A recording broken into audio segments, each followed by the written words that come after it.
25 এপ্ৰিল 2018ত এটি বহুত ভাল খবৰ আহিছিলে অসমৰ নিবনুৱাসকলৰ বাবে তথা অসমৰ যিসকল বন্ধু বান্ধৱীয়ে চাকৰি কৰিম বুলি ভাবি আছিলে অসম পুলিচৰ কনষ্টেবলত 5494টা কনষ্টেবলৰ পোষ্ট মুকলি কৰি দিছিলে তাৰ কাৰণে আবেদন বিচৰা হৈছিলে আৰু তাৰ আগতে এটা অন্য নটিফিকেশ্যন আহিছিলে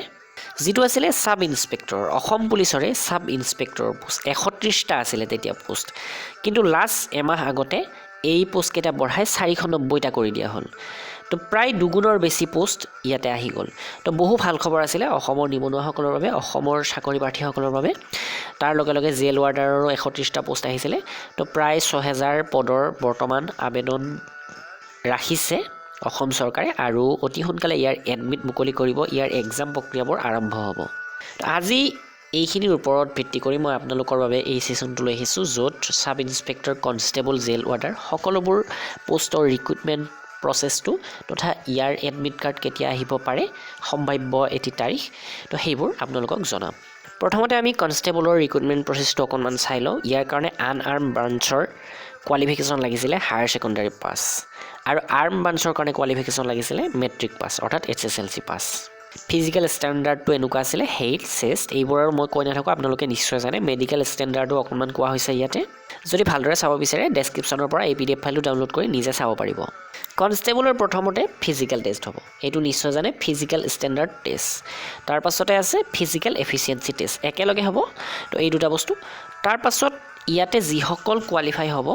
ইয়াৰে মাৰ্কখিনিৰে কোৱালিফাই হ'ব তেওঁলোকক ৰিটন টেষ্টৰ কাৰণে মাতা হ'ব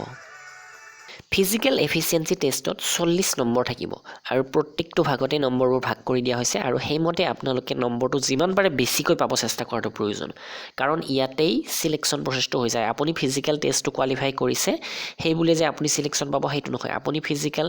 টেষ্টত ইয়াতে 40 মাৰ্কছৰ ভিতৰত যিমান বেছি পাব পাৰে সিমানখিনি আপোনাৰ চান্স থাকিব তো যিসকল কেণ্ডিডেটে PST আৰু PET কোৱালিফাই হ'ব তথা শৰ্ট লিষ্টেড হ'ব তেওঁলোকে ৰিটন টেষ্ট দিব পাব ৰিটন টেষ্টত কি থাকিব 100টা প্ৰশ্ন থাকিব multiple choice type question answer OMR set তো এটা প্ৰশ্নত 4টাকৈ অপচন থাকিব আপুনি তাৰে শুদ্ধ উত্তৰটো টিক কৰিব লাগিব আৰু এক্সাম সদায় ইয়াতে অফলাইনে হ'ব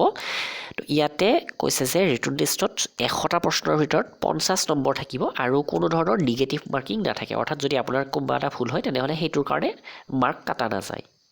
আৰু ৰিটন টেষ্টটো ক'ত হ'ব প্ৰত্যেকখন জিলাতে হ'ব ইয়াতে লিখা আছে প্ৰত্যেক জিলাৰ ডিস্ট্ৰিক্ট হেডকোৱাৰ্টাৰত এই ৰিটন টেষ্টটো অনুষ্ঠিত হ'ব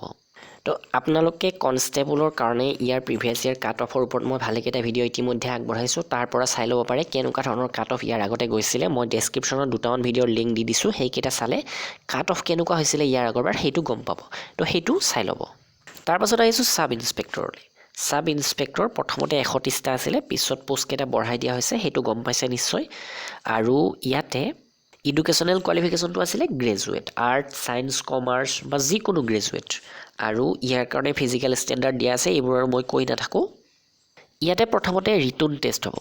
100টা প্ৰশ্ন থাকিব 100 নম্বৰ থাকিব OMR বেস হ'ব অৰ্থাৎ অফলাইনে হ'ব এক্সামটো আৰু ইয়াতে কিন্তু এটা কথা ইয়াতে নিগেটিভ মাৰ্কিং আছে হাফ মাৰ্ক ফৰ ইচ ৰং এনসাৰ এটা প্ৰশ্ন যদি ভুল হয় তেনেহলে আধা নম্বৰ পোৱাৰ পৰা কটা যাব যথেষ্ট বেছি কৰি দিছে